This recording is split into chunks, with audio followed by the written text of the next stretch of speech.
네, 반갑습니다. 마르스 김동석의 리얼 주식입니다. 오늘 마르스 김동석의 리얼 주식은 원전 30조 잭팟이 이번에 터집니다. 빌 게이츠도 현재 쓸어 담고 있는 원전 저평가 대장주 탑3 공개하니까요. 난 원전주가 없습니다. 또는 앞으로 어떤 종목을 잡아야 될지 모르겠습니다 하신 분들은 영상 처음부터 끝까지 꼭 시청하시길 바라겠습니다. 그 이전에 저희 마르스 김동석의 리얼 주식 유튜브가 여러분들의 사랑으로 빠른 성장 만들어내고 있습니다. 현재 구독자 7,700명이고요. 10,000명을 향해 달려가고 있습니다. 여러분들이 이 영상들 보시면서 아마 나쁘지 않은 수익들 내고 계실 거고, 이 영상들 보시고 수익 내시고 저 유튜브 구독 버튼 그리고 영상 좋아요 그리고 댓글까지 꼭 남겨주시면은 정말 감사하겠다 말씀드리니까요. 꼭꼭꼭 오늘 영상도 집중해 주시고 유튜브 구독 부탁드린다 말씀을 드리겠습니다.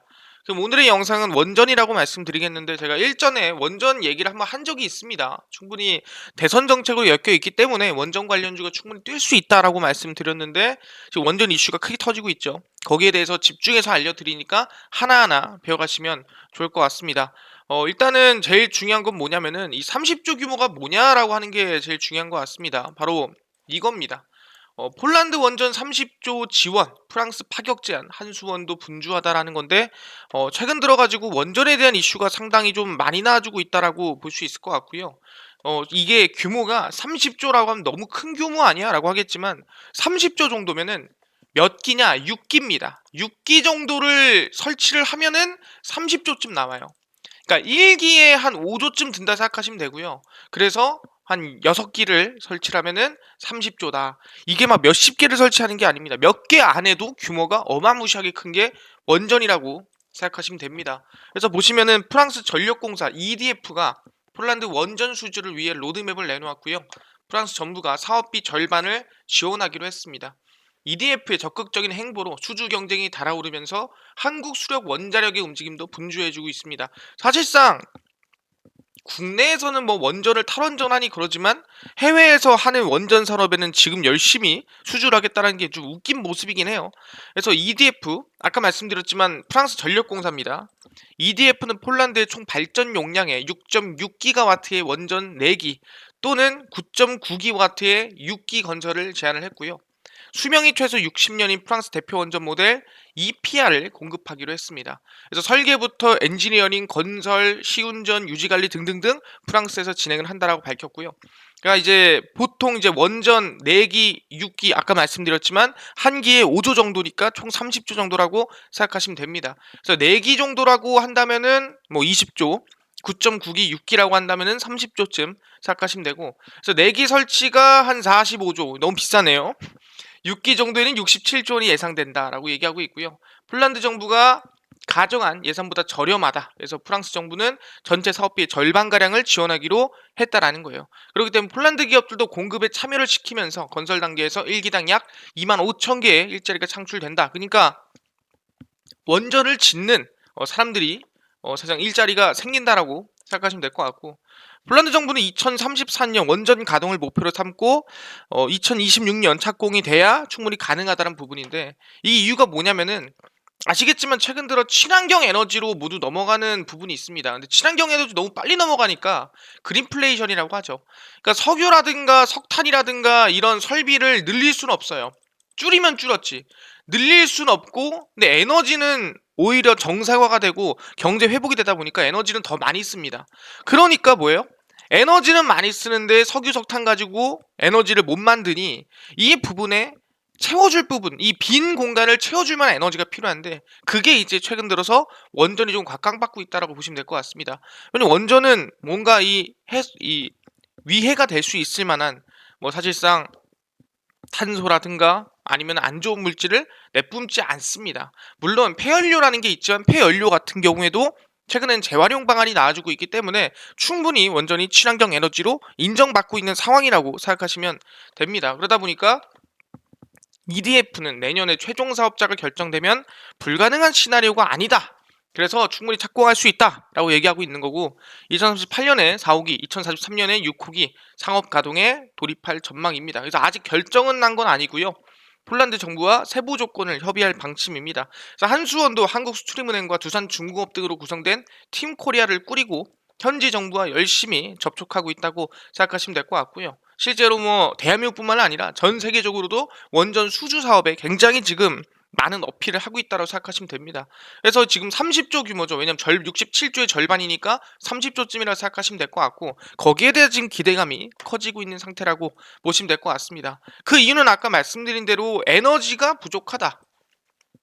친환경 에너지로 넘어가고 있는데 석탄이라든가 이런 우리가 흔히 이야기하는 탄소가 많이 나오는 에너지를 더 늘릴 수는 없으니까 가격은 올라가고 있고 이 공급 부족으로 인해서 왜 설비를 늘릴 수 없잖아요. 그러니까 가격이 올라가는 거고 유가도 올라가고 근데 에너지는 사실상 더 필요하니까 에너지를 더 만들려고 하고 있는데 석탄, 가스, 유가 부족하다 보니까 좀 그 중간에 비는 공간이 있다. 그래서 전력난이 발생한다라고 생각하시면 됩니다. 그래서 유가가 배럴당 80달러대를 고공행진하고 있습니다. 거의 7년 만에 돌파라고 보시면 될 것 같고요. 석탄, 천연가스 더불어 원유 시장에서도 수요 증가와 공급 부족에 따른 가격 상승세가 지속되는 양상이라는 건데 여기서 제일 중요한 건 뭐냐 공급 부족이 아닙니다.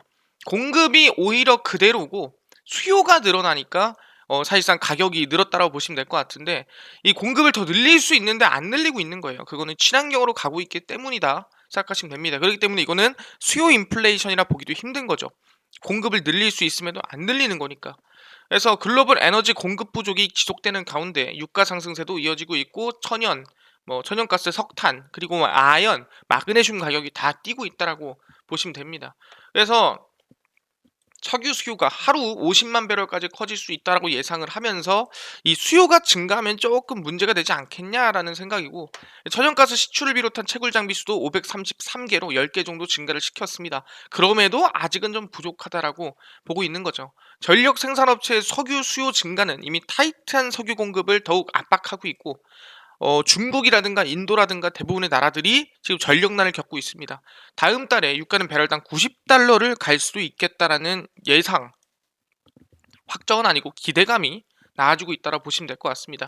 그러다 보니까 지금 에너지는 막 치솟다 보니까 전력난은 나오고 그 전력난이 잠깐으로 끝나고 해소될 게 아니라는 거죠. 어차피 친환경으로 다 넘어갈 부분이고 그렇다고 한다면 어쨌든 그 빈 공간 이 석탄, 석유, 탄소 에너지와 친환경 에너지의 이 중간을 메꿔줄 만한 에너지가 필요한데 그게 바로 원전이라고 말씀을 드린다라는 거죠.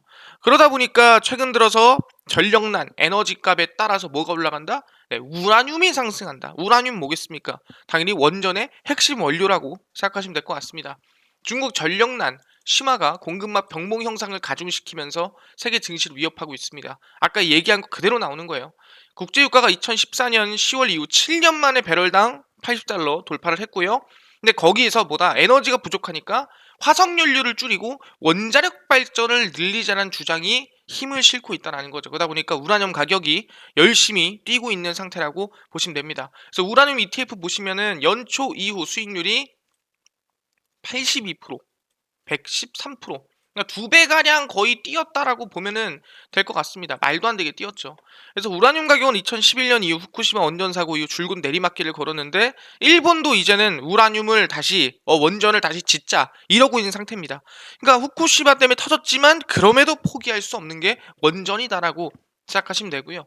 그래서 우라늄 가격 상승은 우라늄 채굴 관련 기업에 투자하는 ETF 수익률 상승으로 이뤄지고 있고 그러니까 우라늄 기업에 대한 가치가 상승하고 있다는 뜻이겠죠.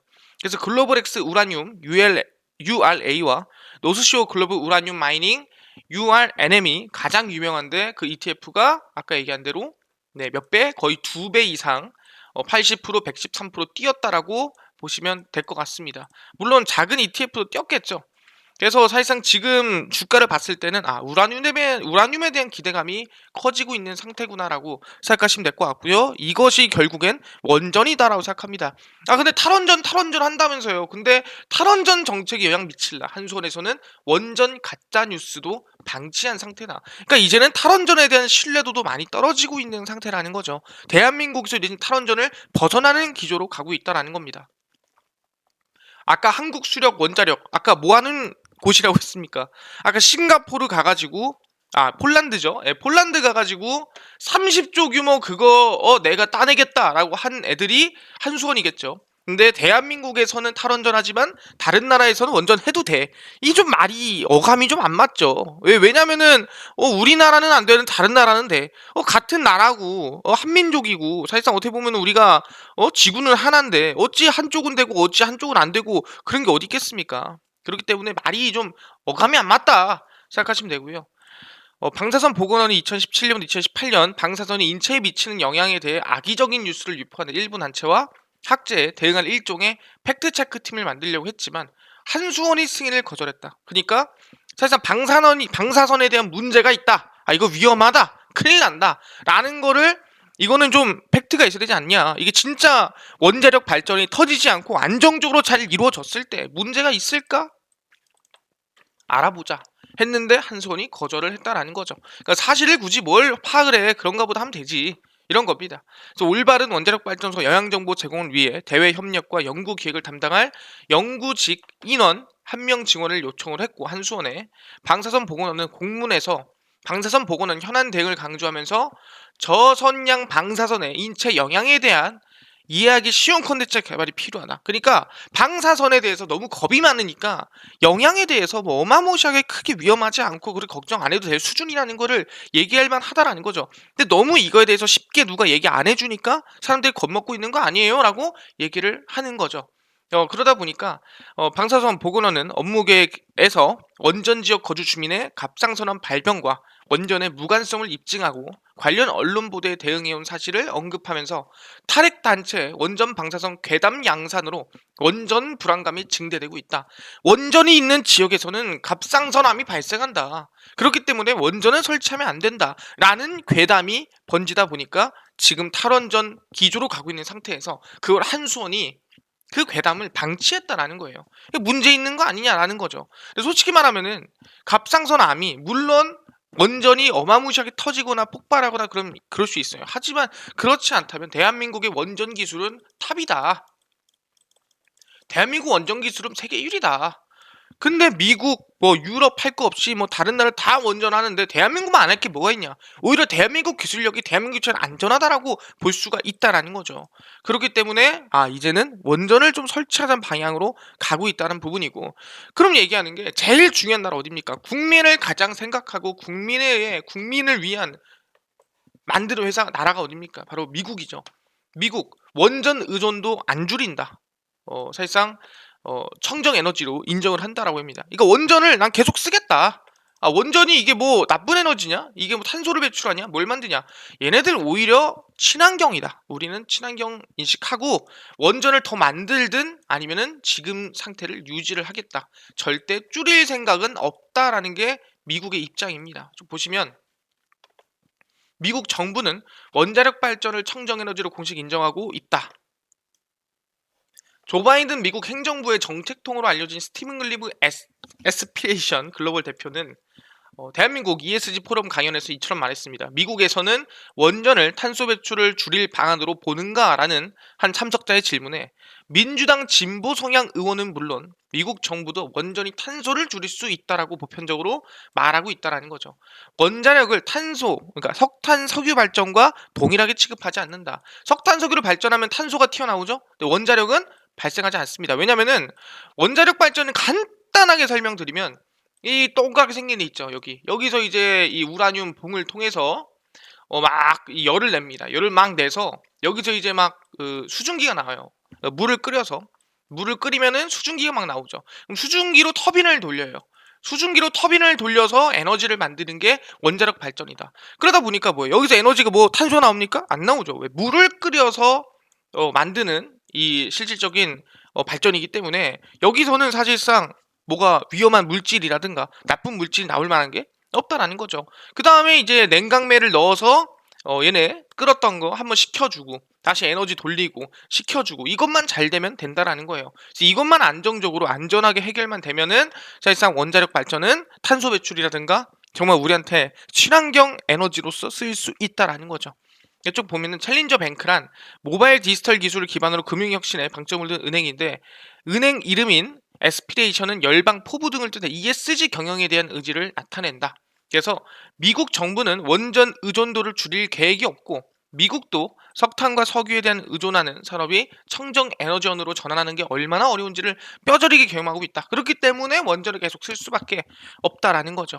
그래서 현재 38% 수준인 청정 에너지 발전 비중을 2035년까지 지금부터 약 14년 뒤에는 100%, 그러니까 청정 에너지를 싹 다 바꾼다라고 얘기하는 건데, 그 중에는 태양광, 수력, 풍력뿐 아니라 원자력까지도 포함되어 있다라고 생각하시면 될 것 같습니다.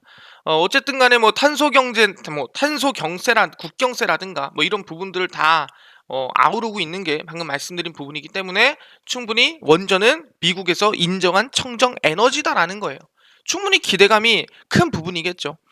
그러다 보니까 실제 미국은 원전을 활용해서 수소 생산까지도 지원한다고 밝혔습니다. 그러니까 수소도 이제 원전으로 만든다. 친환경으로 만드는 거죠, 이 또한. 그래서 두산중공업이 뭐 수혜를 받는다 이런 얘기인데, 쭉 보시면은 미국 정부가 원전을 통한 청정 수소 생산에 본격적으로 나선다라는 거예요.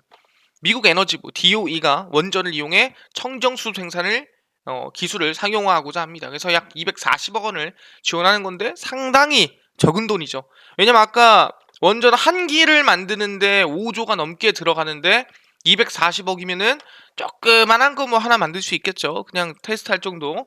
그래서 하이드로젠 TNW 주도하는 애리조나 프로젝트가 지원 대상이고요. 애리조나주 피닉스에 위치한 팔로베르데 원전을 활용해서 수소 생산을 추진하고 있습니다. 수소 6톤으로 약 200메가와트의 전력을 만들어 수요가 높은 시기에 공급할 계획이고, 아이다호 국립연구소와 DOE 산하 국립에너지기술연구소, 국립재생에너지연구소, 전력연구소, 애리조나 대학 지멘스 엑셀 에너지 등 산학 연과 협력이라 보시면 될 것 같고요. 이 수소라는 것도 두 가지가 있습니다. 부생 수소라는 게 있고요. 그 다음에 그린 수소라는 게 있습니다. 이 수소가 두 가지가 있는 이유는 말 그대로 부생 수소는 탄소가 배출함과 동시에 나오는 수소들이 그 부생 수소라 부릅니다. 그러니까 친환경 수소는 아니죠. 그린 수소는 수전에, 그러니까 물에서 분해를 한다든가 아니면 다른 곳에서 만들어내는 정말 친환경 수소입니다. 그러니까 이 그린 수소를 이번에 원자력으로 만들어낸다라는 부분입니다. 그린 수소 만드는 게 쉽지 않아요. 그래서 수소는 탄소 중립 핵심 수단으로 주목받고 있고, 미국은 2022년부터 2026년까지 80억 달러, 약 9조 5천억을 쏟아부어서 4개 이상의 수소산업 허브를 조성하기로 했습니다. 그래서 111 프로젝트라는 게 있습니다. 바로 10년 내로 1kg당 1달러 내로 만들겠다. 그러니까 우리가 실제 휘발유보다 비싼데 수소차 타고 전기차 타고 할 수 없잖아요. 디젤보다 비싼데 할 수 없잖아요. 싸야 된다라는 거야. 그렇기 때문에 가격을 낮춘다라는 거죠. 가격을 낮추기 위해서 뭐합니까? 간단합니다. 수요보다 공급을 올리면 돼요. 일정한 수요가 있다면 그 수요보다 공급을 올려버리면 가격은 내려가게 돼 있습니다. 그러니까 어쨌든 간에 수소를 많이 만들어낼 수 있어야 돼요. 그러다 보니까 원자력으로도 한번 수소를 만들어내자라고 얘기를 하고 있는 거죠. 그러다 보니까 두산중공업이 기대감을 가지고 있는 거고, 여기서 처음 나오는 게 소형 모듈 원전 개발입니다. SMR이 여기 처음 나와요. SMR이 뭐냐? 간단하게 좀 설명을 드리고 가도록 하겠습니다. SMR이 여러분들이 많이 볼 겁니다. 많이 들을 거고, 간단하게 얘기할게요. 소형 모듈 원자료라고 합니다. 모듈 원자로라고 하는데, 이거를 우리가 간단하게 설명드리면은 작은, 그러니까 조그만한 원전이다. 원전이 보면은 막 이만하잖아요. 막 한 도시를 뒤덮을 정도로 막 이만한 막 건물들 세워져 있고 막 그러지 않습니까? 근데 제가 지금 보여드리는 소형 원자로는 절대 그런 원자로가 아니다. 오히려 그냥 조그만하고 바닥에 박을 수 있는 창고 정도, 좀 컨테이너 박스 정도의 에너지라고 이 소형 원자로라고 생각하시면 됩니다. 그래서 이거를 조금 보여드릴 텐데, 이게 이제 소형 원자로입니다. 보이시죠? 대형 원전 같은 경우에는 이 가입기가 또 따로 있고요. 냉각제 펌프가 따로 있고요. 증기 발생기가 따로 있고요. 원자로 용기가 따로 있고 노심이 따로 있습니다. 그래서 이게 대형 원전이고, 이게 소형 혁신 SMR이라고 보시면 될 것 같습니다. 근데 이 모든 것들이 한 통에 다 들어가 있어요. 물론 용량도 작겠지만 충분히 우리가 산업단지라든가 또는 굳이 이게 원래 바닷물을 이용해서 증기를 내거든요. 그래서 보통 이 우리가 흔히 생각하는 원전들은 다 바다 근처에 있습니다. 근데 SMR은 바다에 없어도 되고 아무데나 있어도 된다. 물이 조금 들어가니까. 그래서 증기 발생기가 증기를 돌려가지고 이제 증기가 쭉 넘어가면서 이제 아까 얘기한 대로 쑥 돌려서 에너지를 발생하는 건데 이거를 조그맣게 쓰는 게 SMR이다라고 생각하시면 됩니다. 그래서 간단하게 그냥 일체형이다. 근데 좀 작아졌다. 생각하시면 되는데 그러니까 에너지를 보통 만들 때 얼마나 만드냐라고 한다면은 기존의 원전이 한 100만 킬로와트 정도를 발생한다 하면은 소형 같은 경우에는 10만에서 30만 정도를 만든다 생각하시면 돼요. 그러니까 10분의 1에서 뭐 한 본다면은 10분의 1에서 한 3분의 1 정도 10분의 1, 3분의 1 정도 차이가 많이 나긴 하는데 이제 그 정도. 그러니까 얘는 한 도시를 키우는 게 아니라 한 산업 단지 정도 키운다 생각하시면 되고 산업 단지 밑에다가 땅에다가 박아 놓을 수 있고 바다가 아니어도 상관이 없는 겁니다. 그래서 내륙 건설이 가능하고 고립된 지역이 가능하고 더 안전하고 위험하지 않고 그리고 돈이 조금 작게 들고 아까 한 개에 5조 들어간다 했잖아요. 이건 돈이 작게 들어갑니다.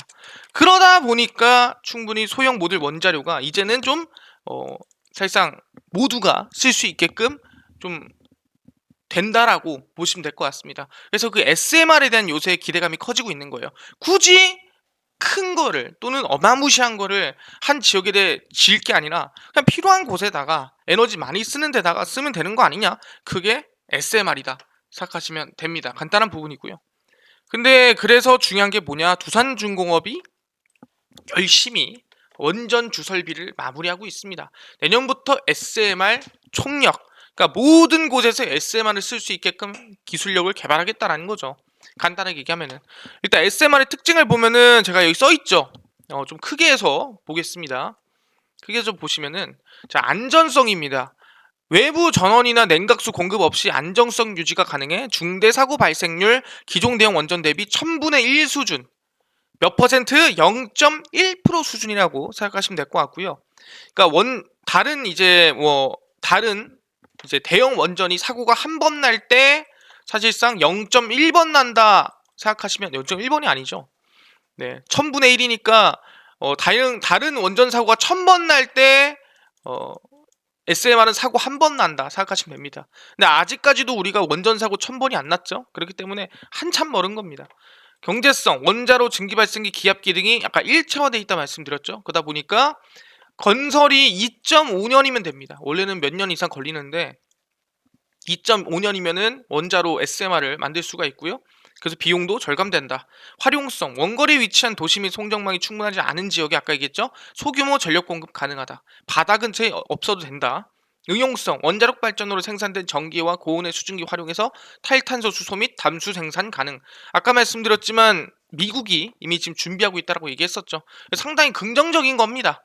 SMR이 지금 전 세계의 핵심이고, 그래서 두산중공업이 현재 진행 중인 마지막 대역 원자력 발전 사업인 신고리 6호기 주기기 출하를 연내 마무리합니다. 그래서 내년부터 사업 다각화를 위해 탄소 중립 정책과 맞물려 있는 SMR 사업 역량 강화에 나선다. 이게 미래의 기술이다라 보시면 될 것 같습니다.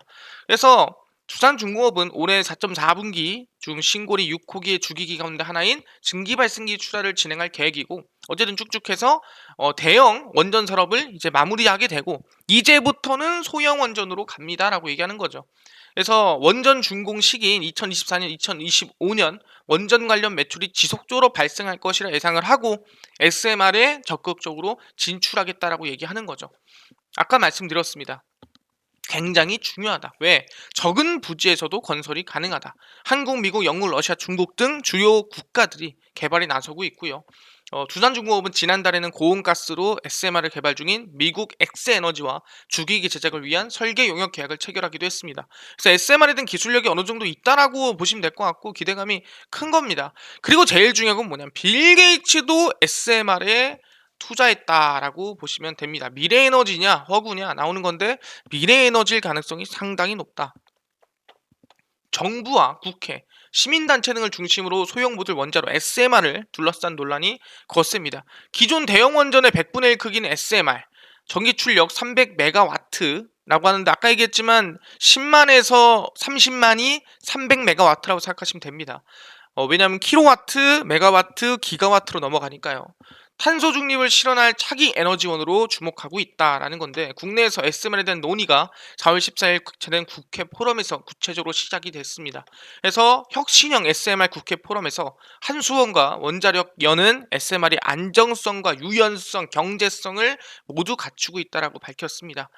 미국 백악관에서 이루어진 한미 정상회담에서도 SMR 논란에 대해서 상당히 긍정적이라고 얘기를 했습니다. 그래서 탄소 중립을 이룰 미래 에너지원이 SMR이다 라고 얘기를 한 거죠.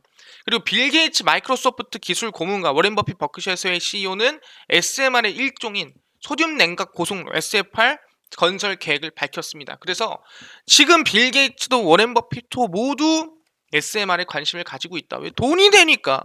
투자자들이 돈이 안 되는데 왜 돈을 쏟겠습니까? 돈이 되니까 힘을 쏟겠다는 거죠. 그래서 국립원자력연구소 2035년 620조 SMR 시장이 열린다. 2035년 SMR 시장 규모가 최대 620조 규모를 형성할 것으로 예상이 되고요. 약 400조 규모의 SMR 시장이 형성될 것이라 예상을 했습니다. 그래서 어쨌든 간에 규모로 봤을 때는 600조, 700조, 400조 말이 안 되는 규모죠. 그래서 보시면 SMR 노형은 모두 70종이 넘고요. 미국 17기, 러시아 17기, 중국 8기, 일본 7기, 한국 2기, 영국 2기. 그러니까 원자력 기술이 좀 높다 하는 국가들은 이미 많이 가지고 있다라는 거예요. 기대감이 커지고 있다라는 거죠. 그래서 미국 에너지부도 SMR과 차세대 원자로 기술 개발에 7년 동안 32억 달러 투자를 진행한다 밝혔고요. 물론 엄청나게 많이 들어가고 있는 상태는 아닙니다. 하지만 앞으로 600조, 700조 시장 규모라면 돈이 더 많이 들어가겠죠. 그래서 러시아는 지난해 5월 세계 최초로 해상 부유식 SMR로 전력 공급을 하고 있습니다. 그러니까 바다에 띄워놓은 거예요. 중국도 바다에 띄워놓거든요. 그냥 배 같은 거를 이렇게 해가지고 바다에 이렇게 띄워놓습니다. 여기가 이제 다 전력 발전소인 거야. 땅에 안 지어도 되고 바다에 지어도 되고 어디든 지어도 돼요. 그게 SMR입니다. 그렇기 때문에 뭐 SMR에 대한 기대감이 커지고 있는 상태다. 안정성, 실현 가능성, 사후 해결료 처리 등의 문제가 있다고 했지만 이것들이 다 해결이 되고 있다라고 얘기합니다. 왜냐면은 이 해결료 같은 경우에는 재활용이 가능하다 말씀드렸죠. 이제는 기술이 나아지고 있는 거고, 오히려 대형 원전은 사용 후 해결료가 한 곳에 모여 있지만 분산형 전원인 SMR은 사용 후 해결료가 사이트마다 발생하면서 이거 문제 있는 거 아니라고 하겠지만 이거는 아까 얘기한 대로 재활용이 가능하다라고 생각하시면 됩니다. 그래서 빌 게이츠, 워렌 버핏도 집중하고 있는 게 바로 SMR이다라고 생각하시면 될 것 같고요. 그래서 우리는 이 원전 관련주에 대해 상당히 관심을 많이 가져야 됩니다. 근데 직전에 바로 일진파워라든가 두산중공업 이런 기업들을 많이 관심 들었는데 좀 아직 소외된 원전 관련주를 좀 알려드리려고 합니다. 그래서 집중해서 보시면 될 것 같고요. 첫 번째는 뭐 우리 흔히 알고 있는 뭐 두산중공업 이런 거 제외합니다.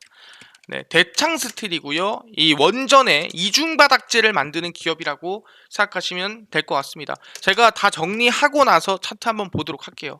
BHI라는 기업이 있습니다. 이거는 좀 아실 수도 있습니다. 발전용 산업 설비를 만드는 기업이라 보시면 될 것 같고요. 그 다음에 HLB 파워라고 있습니다. 다들 들어봤어요. HLB는 들어봤을 텐데 HLB 파워는 그냥 HLB 움직이면서 움직이는 애 아니야 라고 하겠지만 사실상 과거에 한전 UAE 원전 공급 업체를 흡수 합병한 이력이 있습니다. 그렇기 때문에 어느 원전 관련주로도 엮인다라고 생각하시면 됩니다. HLB 파워고요. 한양 ENG라는 기업이 있고요. 이 기업 같은 경우는 우리가 원자력 발전을 하거나 원자력을 할 때는 안에 폐수가 들어가겠죠. 소형 원자로도 조금은 들어갑니다. 그래서 원자력 폐수 처리 설비를 하는 기업이 한양 ENG다라고 생각하시면 되고요. 우진 같은 경우에도 차세대 원전 모델의 계측기를 공급하고 있습니다. 우진. 그리고 오르비텍이라고 있습니다. 얘는 안전관리하는 애들이라고 생각하시면 됩니다. 뭐 이렇게 개인적으로는 좀 소외되어 있던 원전 관련주들이 한 요 정도 되지 않을까 생각합니다. 주가를 보시면은 상당히 좀 바닥권에서 올라오는 경향이 있습니다. 대창스틸 보시면은 바닥에서 좀 주가 상승이 나와주고 있는 부분이 있겠죠. 당연히 이제 바닥권 저점을 찍어주고 올려주고 있기 때문에 긍정적인 부분이고요. 그뿐만 아니라 BHI도 마찬가지입니다. 충분히 이 저가 라인 때 저점을 찍어주고 반등세가 좀 나와주고 있는 부분이다. 어떻게 보면 전고점까지도 돌파할 수 있을 만한 구간이지 않을까라는 생각 가지고 있고요. 다음에 HLB 파워도 마찬가지입니다. 원전 관련주라 했죠? 추세 우하향이 나오다가 바닥을 찍어주고 최근 원전 이슈 나오면서 추세를 돌려주고 있습니다. HLB 파워입니다. 그리고 한양 ENG죠. 폐수 처리 설비입니다. 얘도 바닥에 쌍바닥을 찍어주고 추세 우상향이 만들어주고 있다. 다 추세 상승 초입이라는 부분들 긍정적으로 조금 보시면 될 것 같아요. 추세 상승 초입이기 때문에 반등 나오더라도 뭐 한 5% 10%는 좀 안정적으로 볼 수 있는 구간이지 않을까 생각하는 거고, 우진 같은 경우에는 최근 수급이 붙긴 했습니다. 근데 그에 비해서 뭐 전고점 라인대라든가 아직 열어둘 수 있는 구간이 있기 때문에 제가 가지고 왔다 생각하시면 될 것 같고요. 오르비텍 같은 경우에는 안전관리다. 사실 원전 얘기하는데 안전관리 얘기가 안 나올 수 없거든요. 그래서 과거에 원전 이슈가 있을 때도 주가 상승이 상당히 좀 크게 나왔던 이력이 있기 때문에 저는 한 번은 바닥권 대비해서 추세 상승이나 우상향 만들 수 있지 않을까 생각을 합니다. 저점 찍어주고 올려주고 있죠. 그래서 방금 말씀드린 이 원전 관련주들 여러분들이 관심을 좀 가져야 된다. 소외되어 있기 때문에 언제 관심을 가질지 모른다. 이미 대장주들은 움직이고 있기 때문에 말씀드리는 겁니다. 오케이, 알겠습니다. 근데 이런 원전 관련주들도 중요하지만 저는요, 당일 좀 급등 가능한 당일 단타 종목을 무료로 좀 알려줬으면 좋겠고요. 그뿐만 아니라 장 시작 전에 이슈라든가 뉴스라든가 뭐 아니면은 테마 같은 것들 무료로 나눠주시면 좋을 것 같고요. 장 시작 전에 당일. 그뿐만 아니라 테마주 정리, 그 다음에 매매법 강의 등등 해서 자료까지도 무료로 나눠주시면 감사할 것 같아요. 그래서 김동석 대표가 100% 무료로 제 자료를 나눠드리고 있습니다. 어디서? 바로 김동석의 리얼 주식 연구소라는 100% 무료 어플입니다. 이 100% 무료 어플에선 여러분들이 방금 말씀드린 당일 단타 종목, 뭐 장 시작 전 시황이나 뉴스, 이슈, 테마주 매매법 다 무료로 알아갈 수 있을 것 같고요. 이거는 어디서? 내가 스마트폰 애플을 가지고 있다, 아이폰을 가지고 있다면 앱스토어에서 다운로드 가능하고요. 나는 안드로이드, 갤럭시를 가지고 있다 하시는 분들은 구글 플레이 또는 플레이스토어라고 어플을 다운받을 수 있는 어플이 있습니다. 스마트폰 내 앱스토어, 구글 플레이, 플레이스토어, 여기에 들어가서 검색을 하시면 됩니다. 뭐라고? 김동석의 리얼 주식 연구소라고 검색하시면 되고요. 김동석의 리얼 주식 연구소 검색하시면 이렇게 연구소가 뜨게 됩니다. 이 김동석의 리얼 주식 연구소 어플 터치 꼭 하시고요. 들어가시면 100% 무료입니다. 무료로 설치 가능하니까 꼭꼭꼭 어플 설치하셔라 말씀을 드립니다. 그 어플을 설치하고 나면은 이렇게 어플 화면이 뜨게 됩니다. 이게 김동석의 리얼 주식 연구소 어플이라 보시면 될 것 같고요. 당일 리얼 추천주가 이제 당일 급등 예상 종목을 드리는 거고, 극비 분석이 시황입니다. 그리고 연구소 극비 자료가 테마주랑 그 다음에 강의라고 생각하시면 될 것 같고, 그래서 들어가시면은 당일 추천주가 이렇게 15일 추천주 나와 있죠. 15일 추천주는 이미 금요일 날 드린 겁니다. 그렇기 때문에 월요일 날인 충분히 18일 추천주를 제가 드릴 예정이고요. 18일 추천주하고 어플에 올려놓을 겁니다. 주말 동안에. 올려놓고 어떤 종목이 올라가는지 보시면 될 것 같은데, 뭐 많이 올라갔나요? 보시면은 9월 추천주 같은 경우도 보시면 뭐 43%, 15%, 65%, 12%, 19% 상승이 많이 나왔습니다. 그렇기 때문에 매일매일 이렇게 추천주 올려드리고 있거든요. 그렇기 때문에 뭐 18일 추천주도 여러분들이 관심을 가지셔라. 어플에 무료로 올려드릴 거니까 어플에 들어와서 그냥 보시면 됩니다. 그뿐만 아니라 장 시작 전에 이렇게 시황을 올려드려요. 장 시작 전에 뭐가 중요한가 해서 뭐 해외 이슈부터 시작해서 국내 이슈까지 전부 다 올려드리고 있으니까 꼭꼭 장 시작 전에 이것만 보셔도 다른 뉴스 볼 필요 없다 말씀드리고요. 그 다음에 이렇게 테마주라든가 아니면 기법 강의, 교수적 분석 자료들 다 무료로 올려드리고 있습니다. 그렇기 때문에 이것들 다 무료로 알려드리거든요. 저희 김동석 리얼 주식 연구소입니다. 100% 무료 어플이니까요. 꼭꼭꼭 다운로드 받으셔라 말씀을 드립니다. 그뿐만 아니라 저희 마르스 김동석의 리얼 주식 유튜브 여러분들 사랑으로 커가고 있습니다. 구독자 10,000명을 향해 달려가고 있으니까요. 유튜브 구독 버튼, 영상 좋아요 버튼, 그리고 댓글까지 주변에 공유, 주변에 나눔 부탁드립니다. 그렇기 때문에 항상 여러분들에게 더 좋은 내용, 더 유익한 내용 도와드리는 김동석 대표가 될 테니 다음 영상에서는 더 유익한 내용으로 찾아오도록 하겠습니다. 감사합니다.